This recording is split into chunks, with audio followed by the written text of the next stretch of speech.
Hey, it's Justin Harvey. Thanks for tuning in to the Anesthesia Success Podcast, where we take a close look at important topics pertaining to business, practice management, personal finance, and careers for anesthesiologists and pain management physicians. On this show, I work hard to take your critical questions straight to the experts. Thanks for listening. This week, I'm speaking with Dr. David Rosenblum about a handful of different topics. Dave has built a diverse career in pain management. He's involved in a private practice in New York with an academic affiliation, and he's also started several businesses on the side as ways to provide rich educational opportunities in the pain community, as well as anesthesia, actually. I really enjoyed this episode, which Dave has cross-posted on his own podcast, Pain Exam. As always, thanks for tuning in this week. Hello and welcome to episode 57 of the Anesthesia Success Podcast. I'm very pleased to be joined today by Dr. David Rosenblum. Dave is currently the director of pain medicine at Maimonides Medical Center. He's anesthesia pain boarded, trained at NYU, my neighbor to the north, just up 95. Thank you for being here this morning, Dave. Thanks a lot. Thanks, Justin. So I first became exposed to some of the things that you're doing out there on the internet through your podcast, the Pain Exam podcast. So tell us a little bit about how did you get started in podcasting as a physician? Well, I was doing board review for quite a while, and being online and in that space, you kind of develop a little bit of a community. People always staying in touch with you. And I started to learn a lot about online marketing and business from another podcast, a Smart Passive Income podcast, which by now I'm sure a lot of you guys have already heard of, Pat Flynn, who does a great job. Yeah. And I must have started listening to him about 6-7 years ago. And I learned how to podcast based on his free tutorials. And I figured, let me just dabble with this, see what happens. And I did the Pain Exam podcast and realized, wow, there's a lot of anesthesiologists out there. And I do have an anesthesia and physiatry board review. So I figured, hey, I'll do the PMR exam and the anesthesia exam podcast and see how that goes. And the one thing I could talk about podcasts is you really need to stay dedicated and religious about producing if you want to maintain on in the Apple and Google Play's radar. Yeah. Yeah, and the funny thing is you have to do this thing that's very public, which is do a thing and push it out on the internet, and it has to suck for a long time. Right. Before it stops sucking. And you have to get through that in order to have an okay sounding podcast on the other side. It's funny you said that because my first few episodes sound completely different than my more recent ones with the professional intro, outro, etc. Yep. As do mine. I listen back to some of those early interviews and I kind of cringe. But I leave them up there because you know what? it keeps you humble. So, right. True. So thank you for joining us early in the morning. This is actually, so we're setting a record for the Anesthesia Success Podcast right now, a record formerly held by your colleague, Dr. Gary Schwartz, for the earliest in the morning that we're starting an episode. So yes, we wake up early in New York. So I appreciate you making time. And I'm looking forward to hearing about some of the, the educational content that you've built, hearing about your clinical practice, as well as some of your perspectives on industry collaboration. Because sure. I know, and we'll start with that last topic first. This is something that in pain management, the majority of the advances in science happen through partnering with Medtronic and Abbott and Boston and many others, which creates, we'll call it moral hazard. Whenever there's economics introduced into medicine, as there necessarily always will be, and whenever the people advancing the science and creating the inventions and doing the tests and the trials and all that, whenever there's economic interest involved, it can create challenges in remaining objective sure. and in disclosing and all that. So I'm curious, how did you first get started in industry collaboration, knowing that in pain management, 70% of spending in R&D comes from companies themselves? Sure. Well, first of all, without industry, we would probably, it would be a very different landscape of pain management. And I think it's a symbiotic relationship. They need us, we need them. But of course, you need to do everything above board and ethical and not get yourself into trouble. I do, and I have collaborated with industry. And I suppose being a podcaster and someone with an online platform, it's very different than your typical practitioner who may get paid by a company and then can be accused of using that company solely over the competitors. So having some other platform in which you're providing a service either to that company or to the doctors by education is different. For instance, in the past, I've worked with Boston Scientific, and what they actually wanted from my doctors was a survey answer. They had 5 questions that I would push out to my docs. They also probably wanted the contact info of these doctors, and the doctors would answer them in exchange for a cheat sheet or some other type of service I could provide for them. And I think the way you stay out of trouble is you basically, it has no connection to the amount of spinal cord stimulators I do with that company over another. Yeah. You have to make it clear with that, and you can always show the agreement that you get into to a healthcare attorney. And being involved with the New York State Pain Society, they have a great attorney who's looked at some agreements that I've done with industry in the past and has given guidance and try to keep you out of trouble. Yeah. What would you say characterizes a really rewarding and productive relationship with one of those companies? First of all, they have to have a product you believe in. I've worked with pharmacies also. So pharmacy is a pharmacy. I mean, obviously you want them to give good service if you want to be associated with them. But in terms of biotech industry, you don't want to be associated with an inferior product, even if they're paying you a lot. I've had the luck to be involved with great companies, and the item kind of sells itself if it's a good product. You're just another piece of the puzzle saying, listen, I've used this and I'm happy with it, or they're sponsoring this episode and it's worth checking out, or at least talking to their rep to see what the deal is. How has your access to these types of opportunities evolved over time? Talk about maybe coming out of fellowship. What was the landscape like? And as time's progressed and your profile as a physician has been raised and, you have a busy, productive practice there in New York, how has that changed over time for you?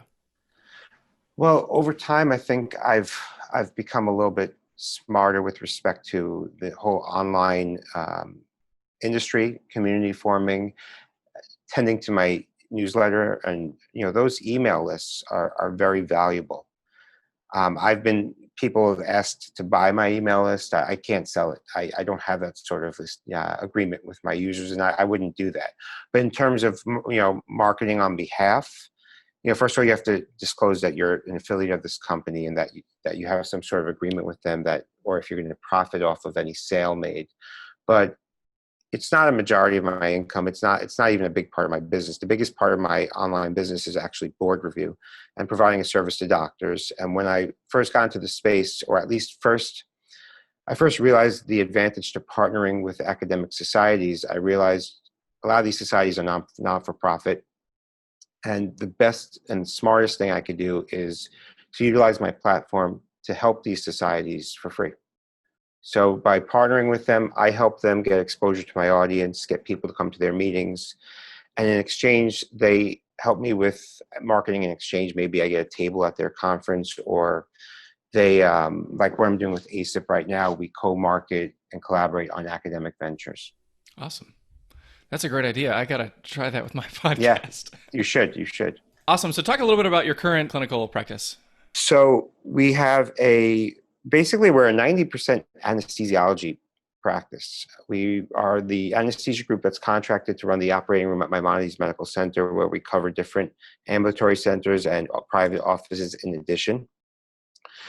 We have probably about 30 or so partners, another 30 or so employees, and a lot of residents. And the pain practice is right now, I think we're about 6 docs.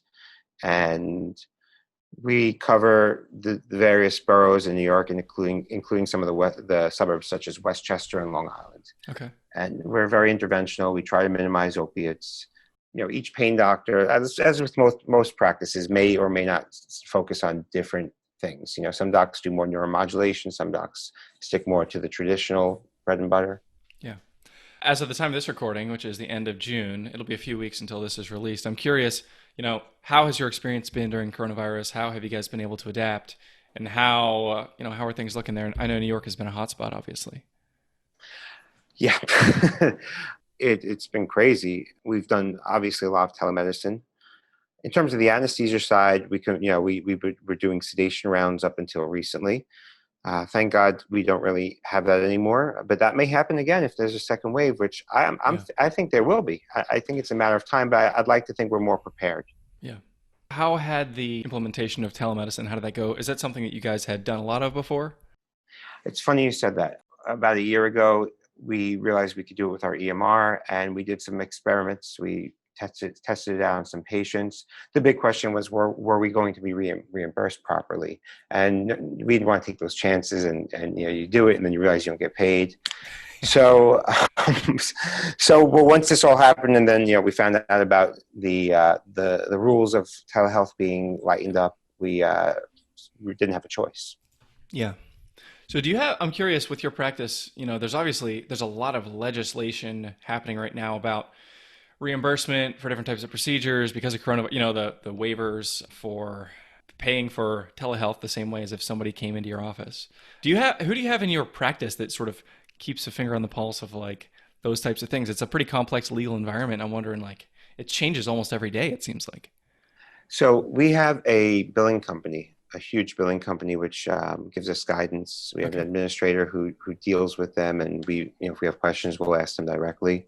Yeah. But the docs also, the doctors in the group, we have a little group chat that we, share ideas with and latest news and try to keep each other updated. Yeah, I know Dr. Schwartz and I first met or reconnected most recently at the practice management meeting at ASRA, and that's an area of acute interest for both of us. So sure.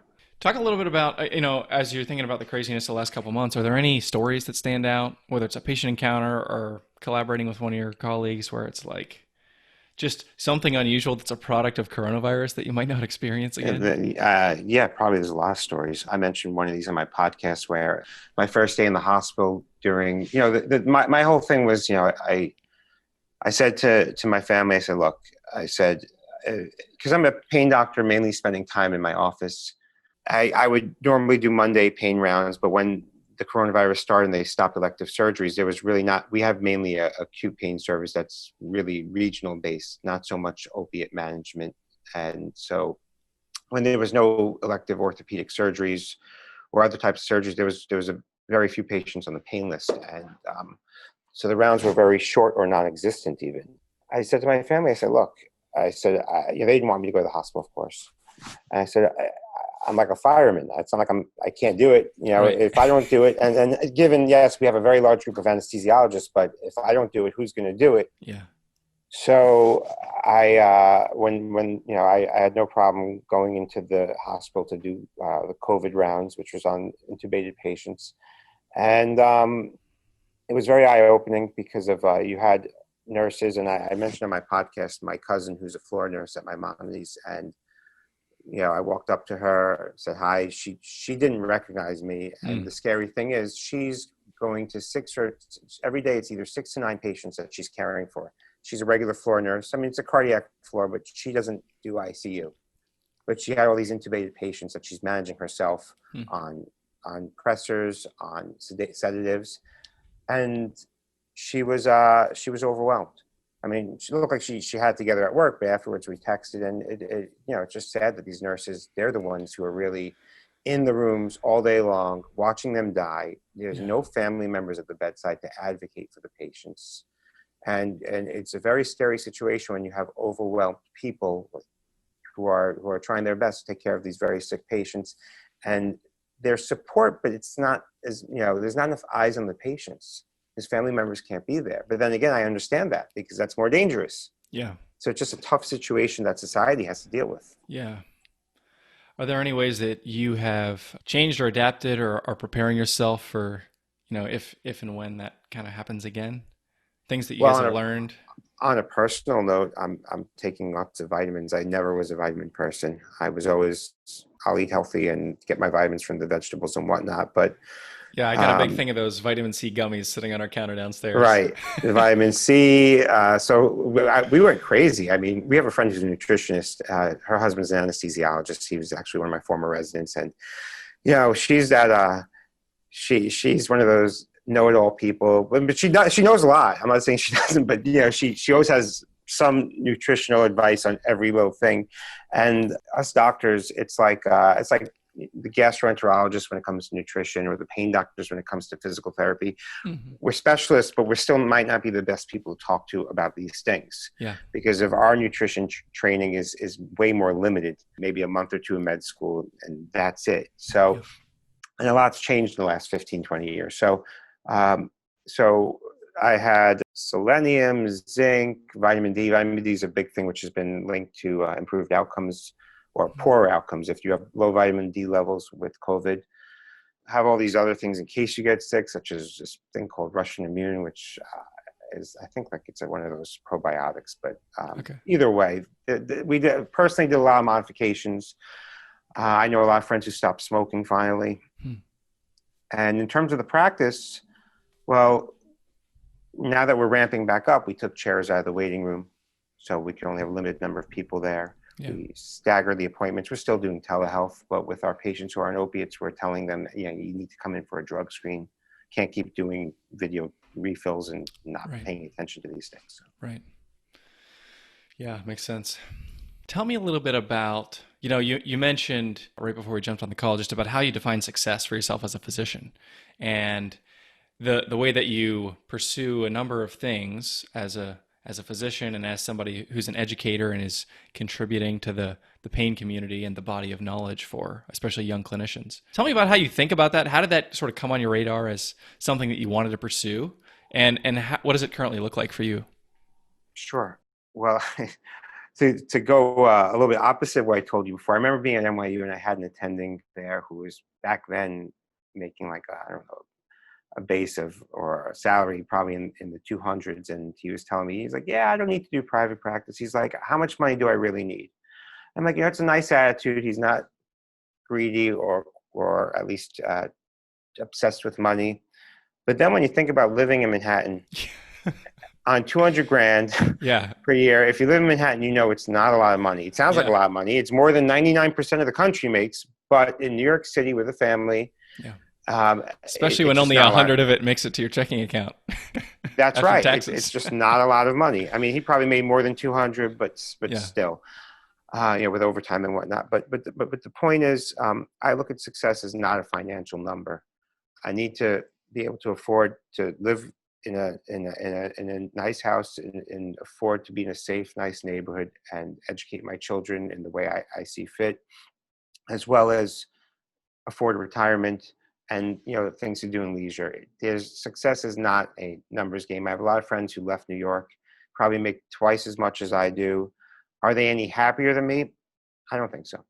I get a lot of satisfaction from my job. I always said to myself, if I'm going to make a lot of money, which everybody wants to make a lot of money, but my goal wasn't to do it by doing more procedures or seeing more patients or letting it be at the expense of my patients or my integrity or morals with respect to medicine and treating patients. I wanted to be the best doctor I can be, but I also have outside interests. As a kid, I was always interested in creating music and being a musician, which of course never happened. But I was also very creative. So I remember being an anesthesia resident in Bellevue back in the day before iPhones, we used to have Palm Pilots, which if you don't know are these little devices. I used to have a Palm Pilot. Okay, so nerd alert.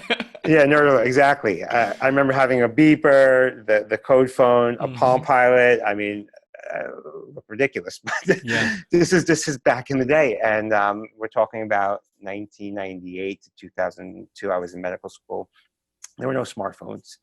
And I remember starting my anesthesia residency. I was in my first year, and it was still before the iPhone, probably 2003, 2004. And I was always thinking, well, what could I do to innovate, to create some sort of, device, product, service?